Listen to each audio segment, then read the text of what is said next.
From the Library of Congress in Washington, D.C.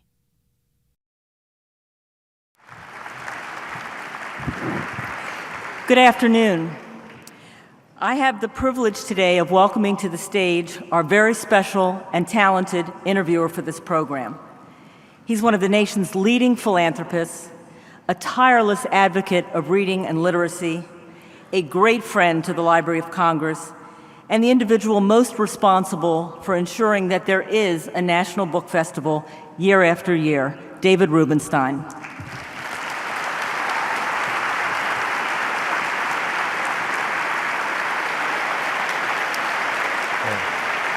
Thank you. Thank you very much. We have a special treat. We have, I think, the world's most famous journalist as our special guest. And just for those who might have been living under a rock for the past 35 or 40 years, briefly, Bob Woodward is the reporter who, with Carl Bernstein, broke the Watergate story. Ultimately, the Washington Post won a Pulitzer Prize for it. Bob has gone on to become the role model for journalists all over the world. But since he did that at the Washington Post, and he's still associated with the Washington Post, he has written 16 books, 12 of them New York Times #1 bestsellers. The only person who's ever written 12 New York Times #1 bestsellers. Total 16 books, all of them, of course, bestsellers. His most recent book is The Last of the President's Men, which is about a very interesting story about some person who was involved in Watergate and approached Bob not long ago, and Bob has written about it. We're going to talk about that book, talk about Bob's view on the campaign, and also talk about his other books and his career. So without any further ado, let me introduce Bob Woodward. Bob?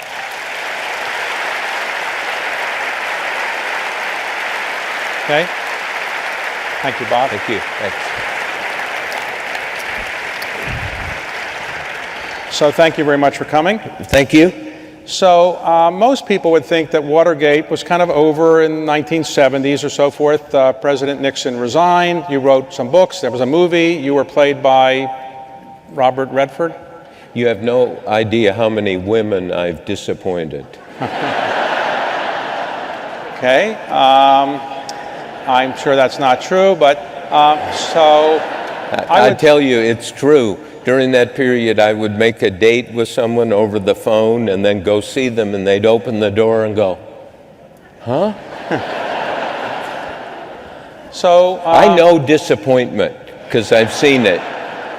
So we're going to talk a little bit later about what happened early in the days of Watergate, but I'd like to start about your new book, because most people like me would say, well, Watergate was kind of over.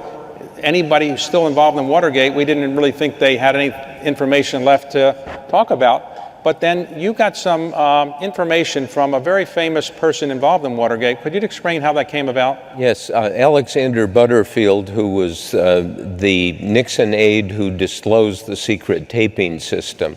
And I'd just met him, but I saw him at one of these conferences and said, you know, let's get together. And so we talked, and I visited him at his home in La Jolla, California. Always go to someone's home if you can. Because? If I was doing a book on you, I'd want to come to where you lived. Because I went to his home and I said, do you have any documents? And he said, yeah, I have a few. And I said, well, could you get them out for me? And so he filled 20 boxes of documents that he had spirited out of the Nixon White House in '73. New documents, top secret documents, right. Things that we hadn't seen.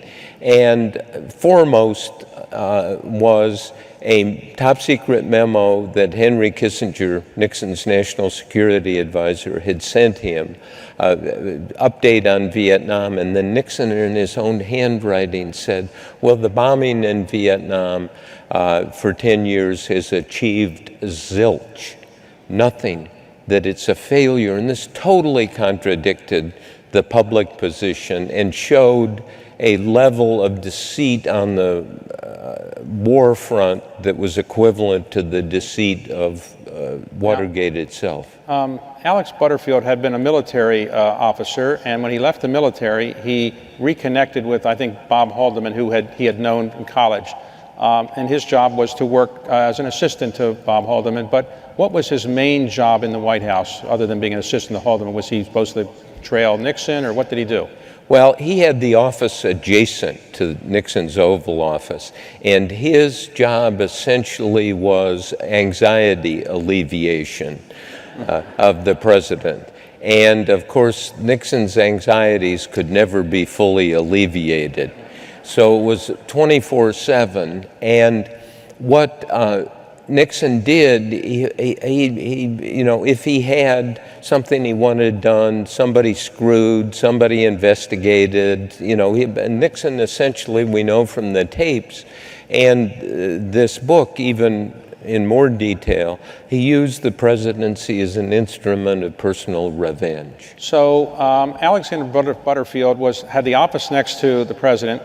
And for those who may not remember, in the most dramatic part, I think, of the Watergate hearings in the Senate, Butterfield was called to testify, and he was asked a question about whether there were taping devices in the Oval Office. What did he say?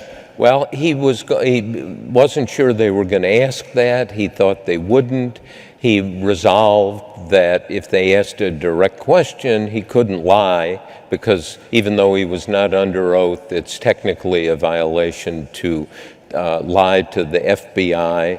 Of course, no one ever lies to the FBI or says they can't remember, and no one, and it's a violation of law technically to not tell a Senate committee the truth. And so when he was asked about this, but he knew it might be coming, and he was faced, and this is part of the drama of this story, which we haven't seen before. He was faced with a moral choice, because Nixon's policy was, the tapes are sacred. No one's going to know about them. No one's ever going to find out about them. And it was, conceal, don't reveal. And so when Butterfield was asked this, he said, yes, there were listening devices. And of course, that provided the thousands of hours of Nixon's tapes.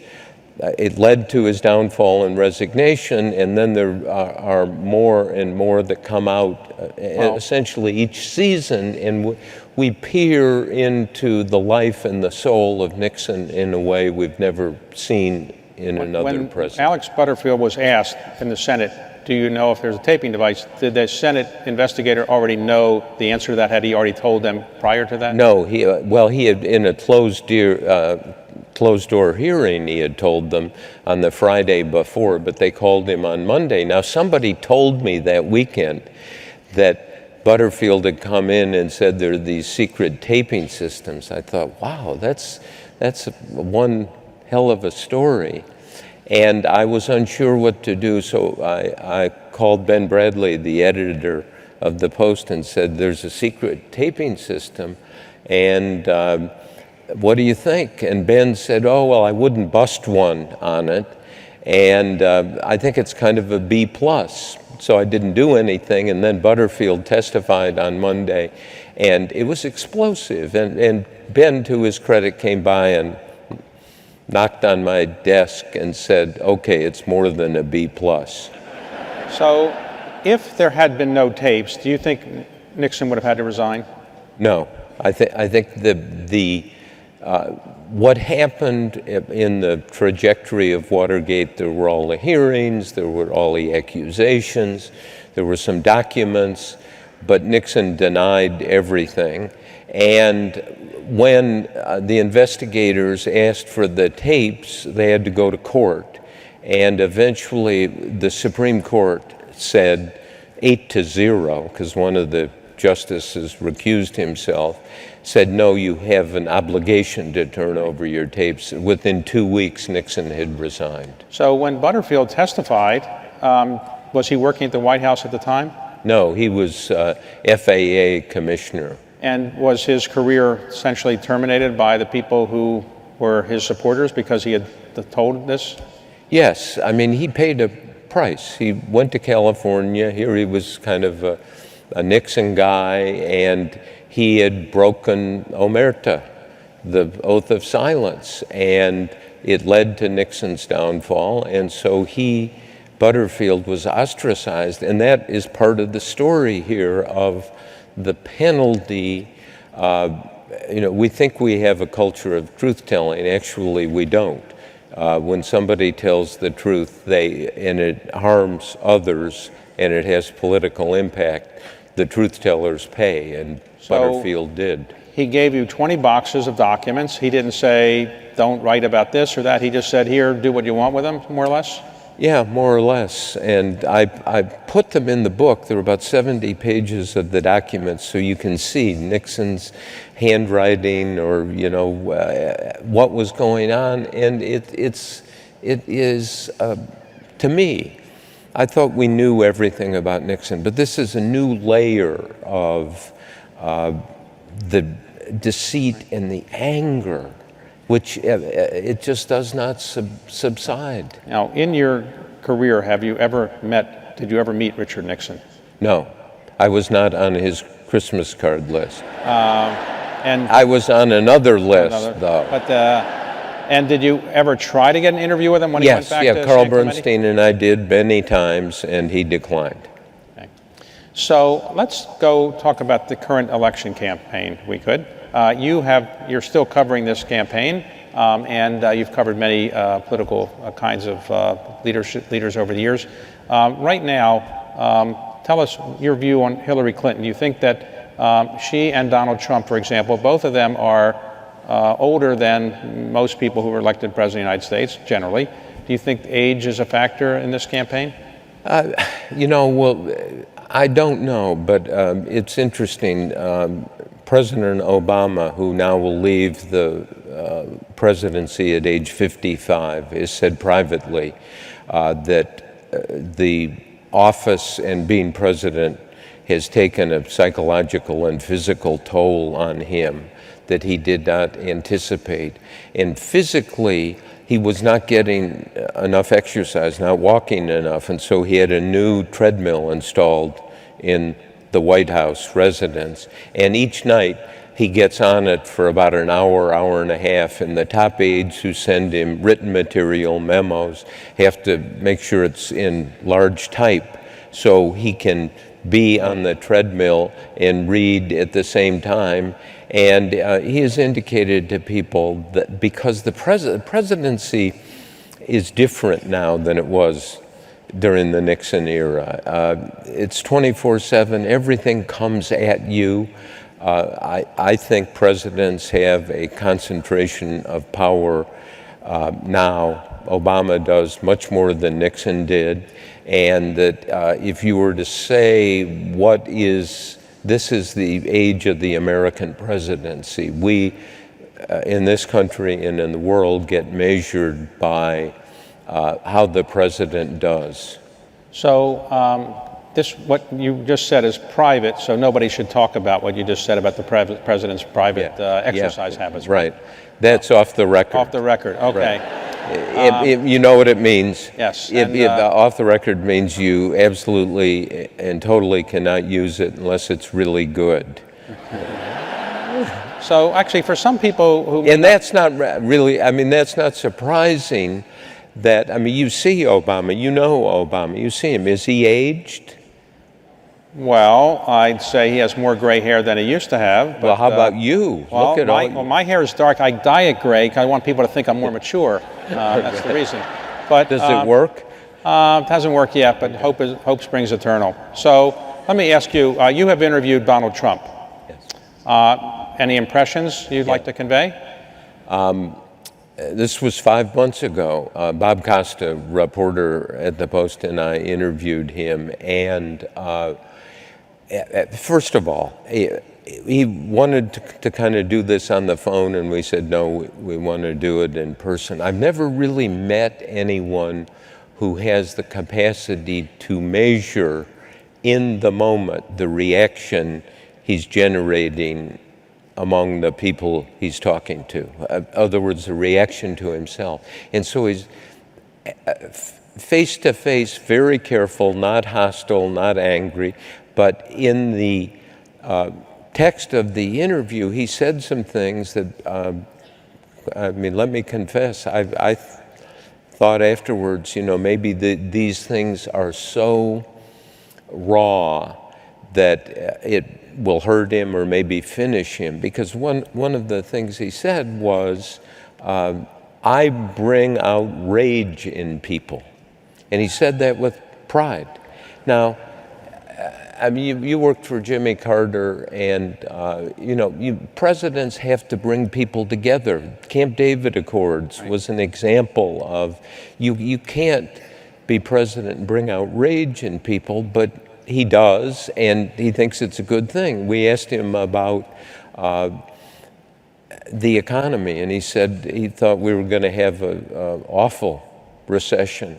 Asked him about Lincoln and Nixon, two Republicans, and we asked him, why did Lincoln succeed as president? And he gave a long rambling answer and said, well, Lincoln succeeded because he did things that needed to be done. Now, if you were in high school and you wrote that on an exam, so you don't. Okay, so yeah, that's he did things that needed to be done. Like what? We were, I think, embarrassed to ask. And so why did Nixon fail? And he went on a little bit. He said, well, basically because of his personality. And we couldn't, I'm sorry, I couldn't help but say, he was a criminal. And Trump said, oh, that too. So now, have you interviewed Hillary Clinton lately? No. I'm on not the Christmas card list. So she won't, but you've interviewed her in previous times? Yes, yeah. And your impression? My impression is, I interviewed her when she was First Lady, and she was so open and candid in describing how her husband decided to run for president. I asked how, and she said, oh, I know, and explained how it was her idea that he run for president. And I was astonished that she would take the credit for this, but we checked, and it's true. She was the one who said in 1991 to him, if you run, this will be your time. And he said, oh no, it'll be a dry run. And she said, no, you will win, but it's going to be hard because the Republicans are going to come after you, and there will be what she called a pain threshold that we're going to have to go through and over. And I've seen her before, and she is a different person. Is she different in what we see on television from what you have seen? Well, I'm going to ask the questions because people want to hear your. I asked that question, and let it be noted that you didn't answer. I think people want to hear your views on things, not mine. But let me start back. You come from a family in the Midwest. Your father was a judge. Many people who are judges would probably like to have their children be lawyers too, maybe judges. You went to Yale, a school that probably produces more lawyers and business people than journalists. Did you know you wanted to be a journalist when you went to Yale? No. And I served in the Navy 5 years after college, and I was going to go to law school, and I thought, oh my God, I'll be 30 years old when I get out of law school. That's the end of life. Right. And so I went into journalism, and I told my father, I've got a job at this weekly paper in Montgomery County, Maryland, that pays $115 a week, and I'm going to do that instead of going to law school. My father, who was a really open-minded person who didn't make judgments, said, "You're crazy." So you did that for a while, and then you got a little bit of a tryout with the Washington Post? Which I failed. So you had 2 weeks or something, or? Yeah, 2-week tryout, and I wrote lots of stories, none of which they published, and they said, you know, see, you don't know how to do this, which is true. And so I worked at the Montgomery Center. So you worked in Montgomery. Eventually, the Post gave you another chance, and you went back, and that was 1971 or 2? Yes, 71. Yeah, so you get back there, and you're assigned to the metropolitan area? Right, to the night police beat. Right. So, which is not usually a way to advance your career, right? The night police beat. So, how did it actually happen that you, as opposed to any of the other 500 reporters there, were assigned the Watergate break-in? I'd been there 9 months. I really loved it. I did the night police beat. I would come in during the day and do stories, do follow-up stories. And I can't really capture for you completely being in the Navy where it's controlled, where you have no freedom. The Washington Post at that time, and I think now, you know, it's a reporter's newspaper, and if you can find out something and do something, you're supported by the editors.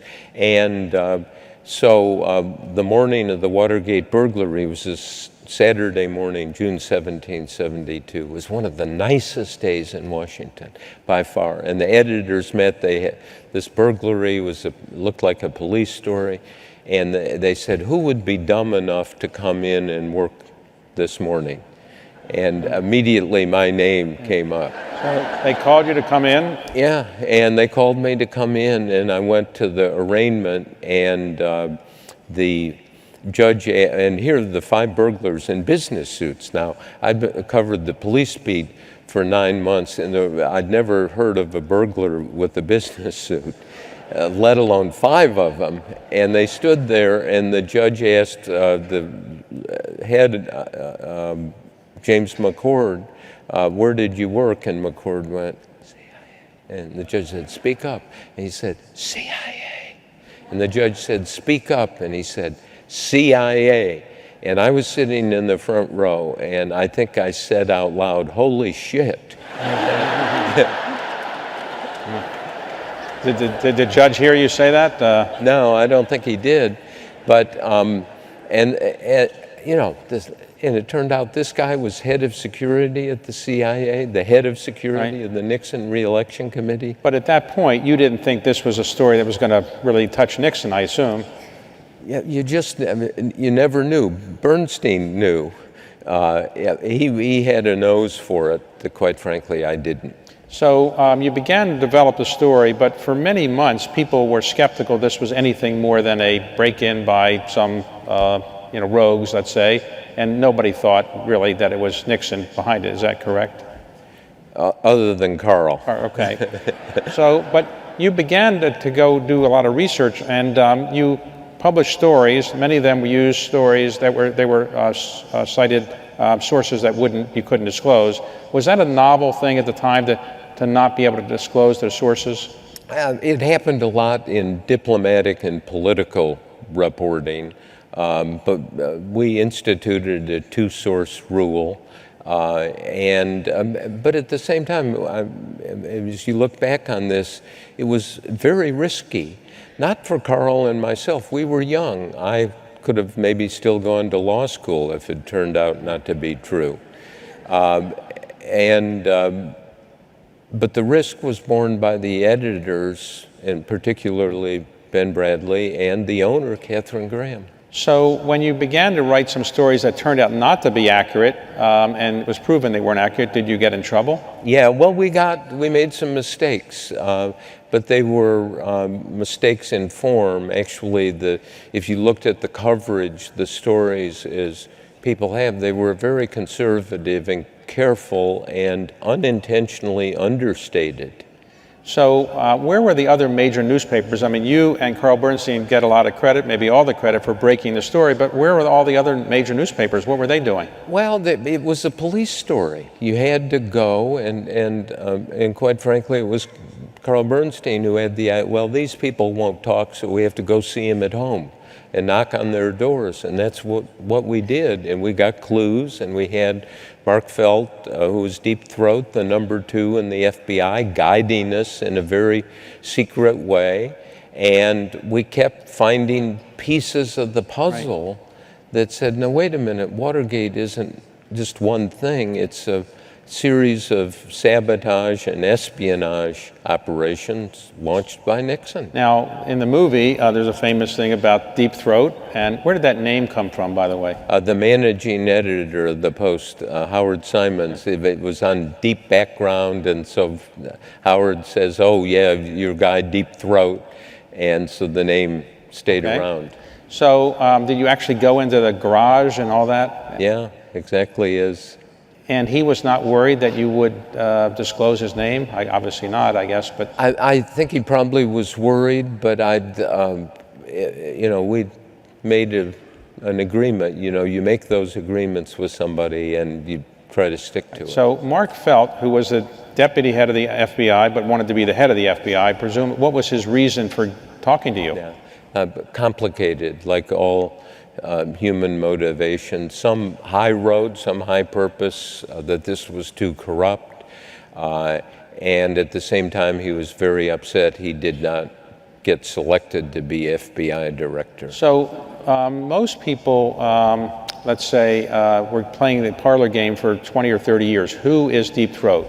So when people would come up to you and say, well, can you just tell me privately who it is? I won't tell anybody. Did that happen a lot? And did people get accused of it, and they were being accused of it, and then you knew they weren't it? How did you handle all that? Sometimes a couple of people were accused and said, I can't get a job unless you'll call the guy and say it wasn't me.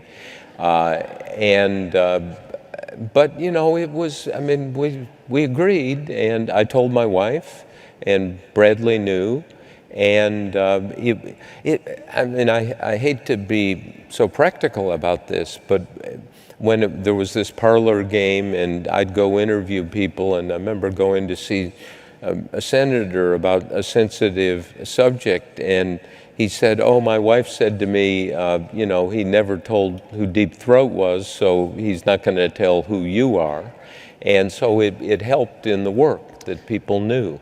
Well, what is the journalist convention on this? Let's suppose Mark Felt had died, and once he's deceased, do you feel an obligation to protect his identity is no longer around? I think once somebody is deceased, they're not going to object. Right. So how did the previous book you wrote talked about Mark Felt. You identified him, and how did that come about? At what age did he actually say, okay, you can use my name now? He didn't. What happened, he unmasked himself in 2005 and to Vanity Fair magazine, and so we had to make sure that he was, because he was old and frail, and I wrote what had happened in book form to be published after he died. But it actually turned out to be a good thing, because it was a mystery and people were confused by it. There was some doubt, and to remove that doubt, I thought, was important to the story and to the history of this. So you wrote a book called All the President's Men, and that was made into a movie, and we mentioned Bob Woodward played you and so forth. But then you wrote another book about that period of time, which was the final days, I guess. Can you describe what were the most surprising things that you learned about in the final days of Nixon's White House time? This was about his last year, while he was under investigation and leading to the resignation. It showed how much it was a lawyering operation. It showed how emotional it was. The night before Nixon resigned, he had a meeting with Henry Kissinger when they got down on the floor and prayed. And you could see that we published this in the book, and I remember Kissinger denied it, and then and said, oh, there was this unfeeling account of that evening together with Nixon, which showed Nixon out of control. And then Kissinger wrote his own version of that in his memoirs. And it's actually more searing. He said Nixon wasn't out of control, just he was shattered. And it was very sad. And you know what we often forget in reporting is the emotional impact of these political events. And that was kind of the culmination.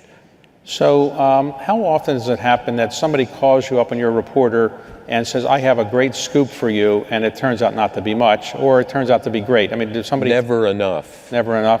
Right. But do you ever get... Somebody called me from the White House when you worked there. Do you remember this? I do remember that. You want me to bring it up? I do remember it. It was painful, but... Okay, about a memo that David wrote to Carter about OPEC, the oil monopoly, and you suggested that the strategy for dealing with OPEC was what?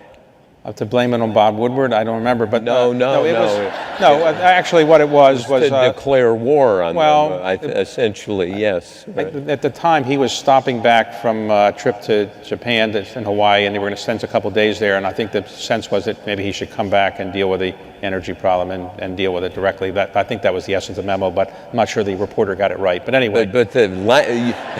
Yes, I'm sure, and it was the language of let's declare war on OPEC, which, you know, I mean, we did a big banner story on it. It got a lot of attention. That made you famous. I don't know about that. But, so let me ask you about another related subject. After you did those two books, you were given access to a famous person, and you came out of it wasn't in the political world, it was John Belushi. And you wrote a book about John Belushi, and it seemed like it was a painful experience because everybody who kind of knew him then said your book was not accurate. And can you describe what that was about? Actually, they never said it was not accurate. They said it didn't show the good side of him, the joyful side. Look, it was a drug overdose death. He was a drug addict. These people who were close to him knew he was a drug addict. They gave him money to buy drugs. They fed it because that was part of the Belushi show. And they were, I don't think the term was used in the 80s, drug enablers. And they felt guilty about it. And I did it all on the record.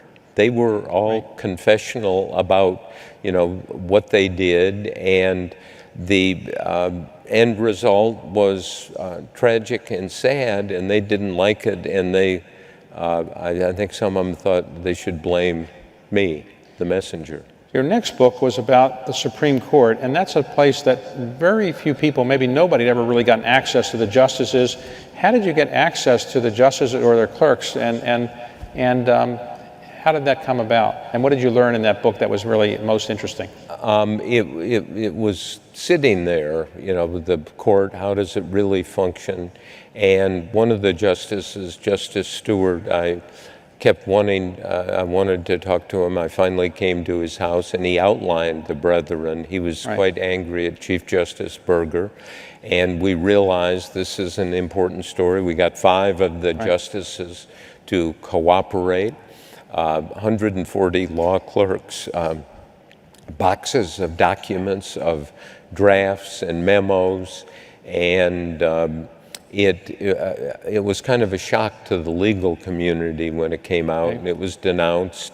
And now people acknowledge that it's the most severe critics say it was accurate, and it's not a pretty story when you say the Supreme Court that decides what the law is or interprets the law, that personal animus and some of the things that drive most human beings one way or another plays a role, and it does. So another book you wrote dealt with the Iran-Contra situation and Bill Casey, and do you think President Reagan knew about Iran-Contra? There's no evidence, and I did a later book on that and dealt with the lawyers who investigated Reagan, White House lawyers, and they concluded, and I think that's right, there was no evidence that he knew about illegal diversion of profits from the Iran arms sales to the Nicaraguan. Now, in that book, you were criticized by some people for saying you had a lot of conversation with Bill Casey, and people said Casey couldn't really talk that much, and you visited him in the hospital. Or how did you respond to those critics? Well, there's a CIA Inspector General's report that they documented that I talked to Casey in person or on the phone 48 times. And I wrote about seeing Casey in the hospital, and he spoke, I think, 19 words to me in 4 or 5 minutes. And then Bob Gates, who was his deputy, who became the CIA director after Casey resigned, wrote in his own memoir that he talked to Casey at the same time and that you could understand Casey. Let's talk about President Bush. He wrote a book about the war that we did in Kuwait, and it was the Commanders. And in that war, who do you think the hero was that really came up with the strategy that won that war in Kuwait? Was it Colin Powell? Was it Schwarzkopf? Was it President Bush? And what went so well in that particular war? Well, we look back, I was somewhat of a critic of the war and whether it was necessary at the time, but the genius of the war was it was quick, lasted about 40 days, minimal U.S. casualties, and it accomplished the mission of getting Saddam's Iraqi Republican Guard and forces out of Kuwait and sending them, and they went back to Iraq. So the genius of it, or who's the hero, in the end was President Bush, who put it all together, used diplomacy, went to Congress to get authority, but also listened to Colin Powell, who's chairman of the Joint Chiefs, saying we need 500,000 troops to do this. So when you write books like the ones we've just talked about, how long does it take you to do the research, and how long does it take you to do the writing? And do you do all the research and then write, or do you research and write? What's your style? You want to do a lot of research and then start writing early. Sometimes I call it a premature draft, so you see what's missing. And then you go back and do more interviewing. Do you write it out longhand? Do you use a computer? I use a computer. And when you use a computer, do you show it to an editor early on, or you just keep it for a while until you're ready to show it? I show it to I have an assistant or two, and to my wife Elsa, who's the best editor around.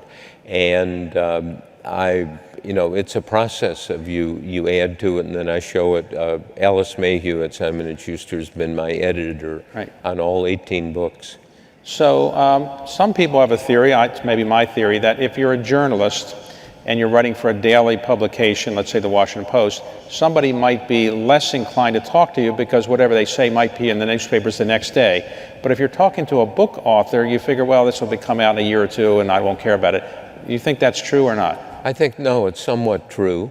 And they realize you're talking to other people, and it gets around. I mean, even the Obama White House, I've done 2 books on Obama, and people would say, okay, he's working on this, he's got these memos or documents or the accounts, what happened at meetings. But do you ever say to people, I'm talking to X, they've authorized me to say that they're talking to me, or you never tell anybody who you've talked to?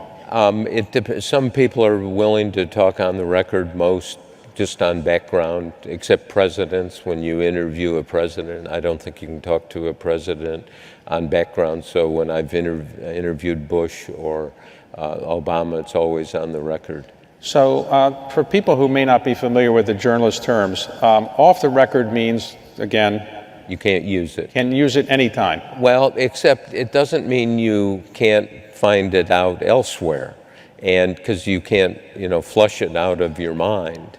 And so sometimes people think off the record means I'm never going to see this in print, and they're shocked when they do, and you have to, yeah, you told me about this, but I found out from somebody else, and then you want to find out more, so they know, oh, okay, you got it. That's elsewhere. off the record. What is background? Background means that you're going to use it and not say where it came from. What's deep background? Means you're really going to just kind of say it like it came out of the air. Okay. And on the record means that they can clean up the quotes, or they get to approve the quotes? No, it means it's on the record. You're going to use it. Sometimes people want you to come back. I'm not really in love with that process, because you then get people laundering and cleaning up, and you want what they really said and meant. So when you interview somebody, do you write notes or do you tape? I tape as much as I can with the person's knowledge, and it's amazing how all of a sudden that tape recorder goes away. You would think it would cause people to freeze up, but it doesn't, because they know, okay, I'm not going to give that. I mean, I've got transcripts of interviews from people over decades that I've used in books, and if you looked at these or listened, you might really be surprised at the clarity and the Do you ever forthrightness. when you're taping somebody, you ever make the mistake I do? You push the wrong button and the tape doesn't work, or it always works? Yeah, it's happened once. So The battery ran out. now have you interviewed? You never interviewed Nixon, No. but you did interview President Ford. Yes. What was your impression of President Ford? You know, Gerald Ford turned out, I thought when he went, September 1974, he'd been president for 1 month, went on TV announcing on a Sunday morning, giving Nixon a full pardon for Watergate.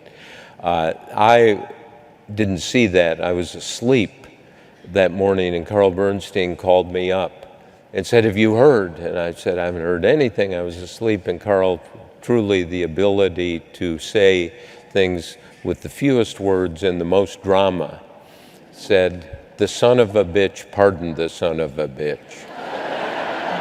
Okay. And even I was able to figure out what had happened.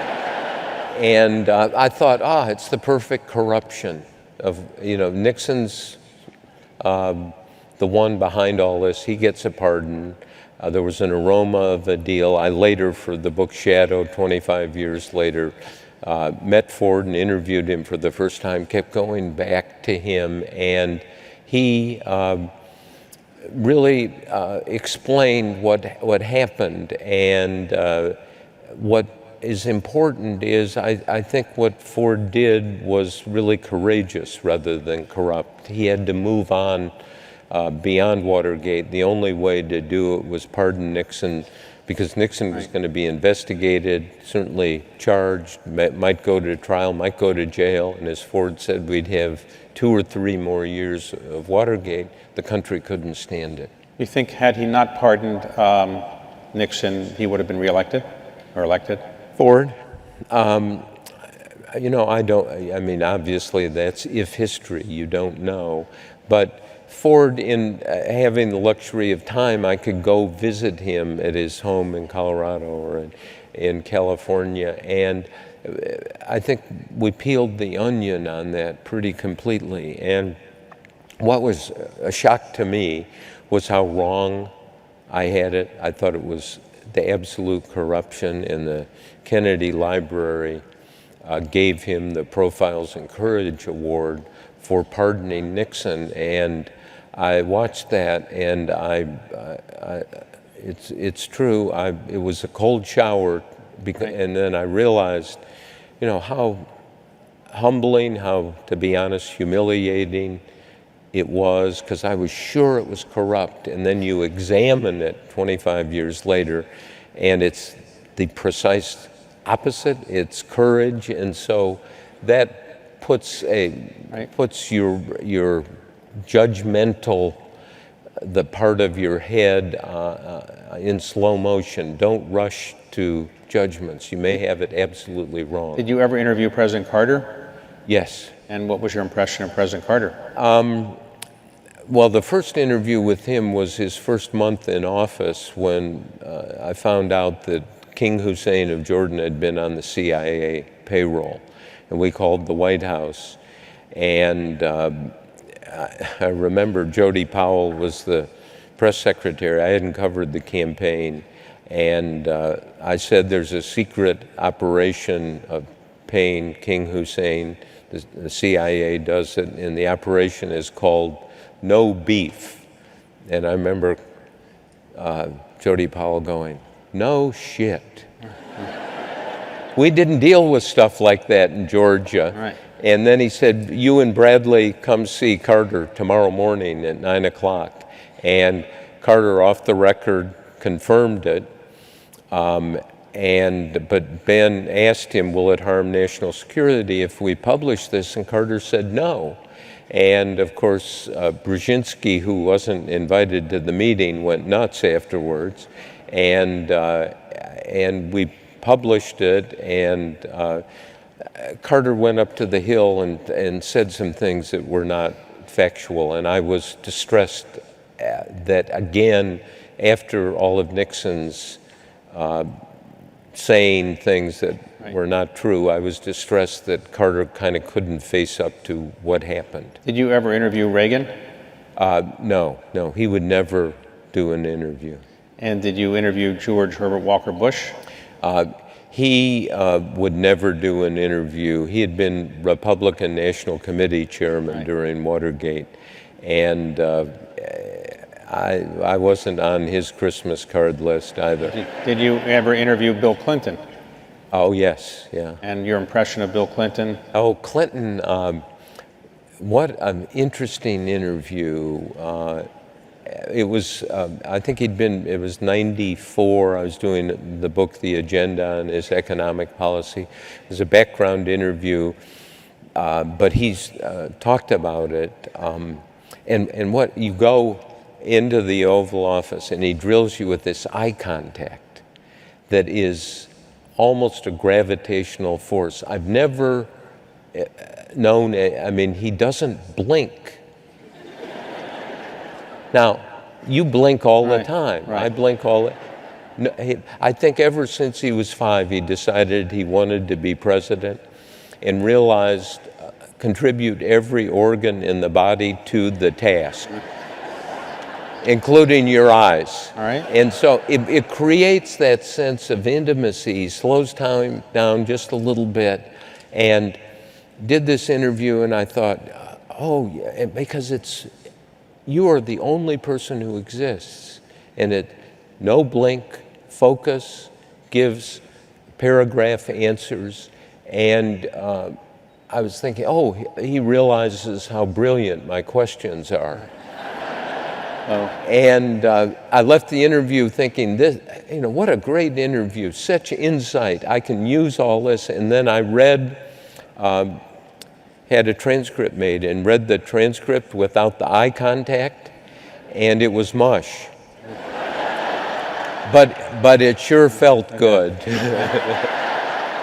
So, did you ever interview George W. Bush? Oh, yes, many times. Your impression of him? For the 4 books. Bush was, he agreed to be interviewed extensively for hours. 3 hours, 4 hours for 3 of the 4 books I did on his wars. And there was always a little pushback, but I have 300 pages of transcript of those interviews, which were almost all on the record. And I'm going to publish them someday because you see there in his odd way, there's a lot of candor, there's some defensiveness, particularly about the Iraq War. But I think when people say that on the Iraq War that he lied, I spent 1.5 years on this and talked to everyone and got notes and documents. I think he made a tragic mistake. I think the CIA, George Tenet telling Bush it was a slam dunk that there were weapons of mass destruction in Iraq. The CIA made a terrible mistake, but I don't think it was a lie. I think it was a tragedy, and if you go through all the steps, you kind of come up, he should have realized it was not necessary to go to war, but there was a momentum, and he had the support of people like Joe Biden and Hillary Clinton, who voted to give him the authority to go to war. Have you interviewed President Obama? Yes. And what is your impression of President Obama? Very smart, likes, look at the media world he lives in, of a few questions and so forth, or a lot of softball interviews. I sent him I think 12-page single-spaced memo of, I understand this is what happened, these were the meetings, the issues, the discussions, and I want to interview you. And he agreed, and I think he agreed because he knew he was going to get his say, and he gets his say. It doesn't mean that there isn't criticism of some of these things. He's very much on top of the job. I mean, I have a little technique when I'm interviewing somebody. I take this finger and put it over this finger and dig it into the nail so it hurts, and it tells me to shut up when I'm asking questions. And just as the CIA, they say, let the silence suck out the truth. Sometimes you just have to shut up. And so with Obama, he likes to talk, and so I do this and shut up, and he would say things like, just out of the blue, he said, what do you think I worry about the most? Now, what do you think Obama worries about the most? What's the big worry? Well, I think his biggest worry would probably be seen as doing a good job as President of the United States and making sure there's peace. But I mean the one kind of thing that, what he said, the thing I worry about is a nuclear weapon going off in an American city. He said that would be a game changer. And then he said many of our intelligence programs are designed to prevent that, and I think that's true. I think if you know about some of those intelligence programs, which over the years I've learned about, you don't write about them because they buy a degree of security. And so that was kind of, okay, he's worried about the thing that could devastate this country. So you've written, as I said, 16 books. 18. I'm sorry, 18 books. 18 books. 12 of them, New York Times bestseller, #1. Yeah. They all were bestsellers. Yeah. What's your 19th book going to be? The Rubenstein Empire. That's going to be a very small book. So as you look, and the title's going to be, why does he really give away all this money? So let me wrap up because I'm. The Citizen Kane movie Rosebud. Right. Yes. What's Rosebud? I just want to do a good interview of you, and that's my. Have people buy your book and read it. Anyone who believes that, raise your hand. Right. So. Your legacy, obviously, as I said at the beginning, you're regarded as one of the greatest, maybe the best known and best journalist of the 20th century, 21st century. What would you like people to know about you? I think that's, the work is out there, and that speaks for itself, and the mistakes. I think the interesting legacy question is for journalism now. Yesterday, I was talking down at the museum to 250 people. And I asked the question, I said, how many of you think the media is doing a good to passable job of covering the presidential campaign? Not a single hand went up. And I don't think we'd take a poll here. Maybe we could. How many people? Can I take a poll? Sure. How many people think the news media is doing a passable to good job of covering the presidential campaign? Raise your hands. Yeah, there are 6 people. Okay. Right. Okay.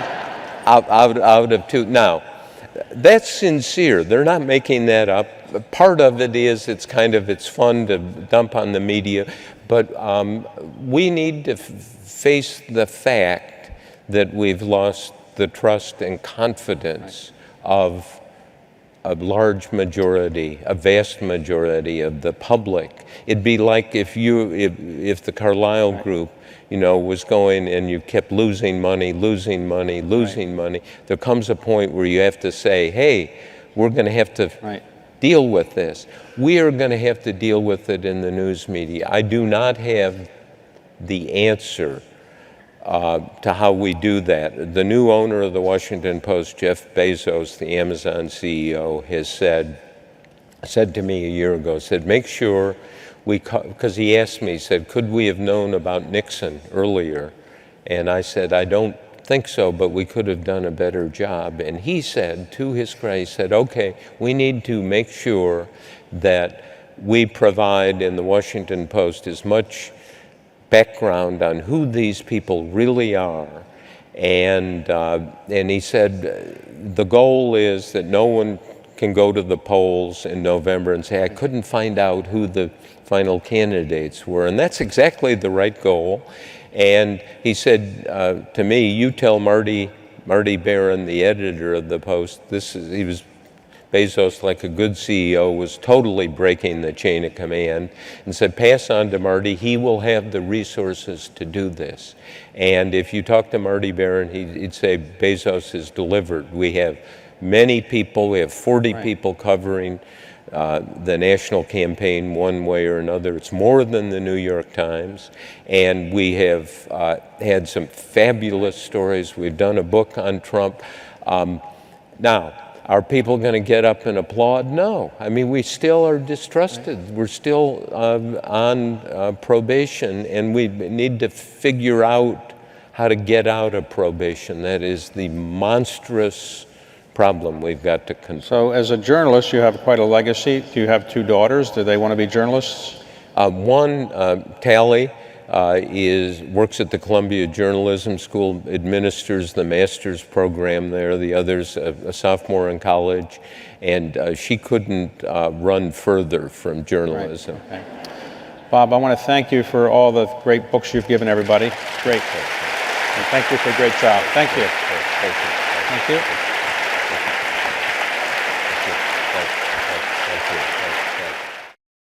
This has been a presentation of the Library of Congress. Visit us at loc.gov.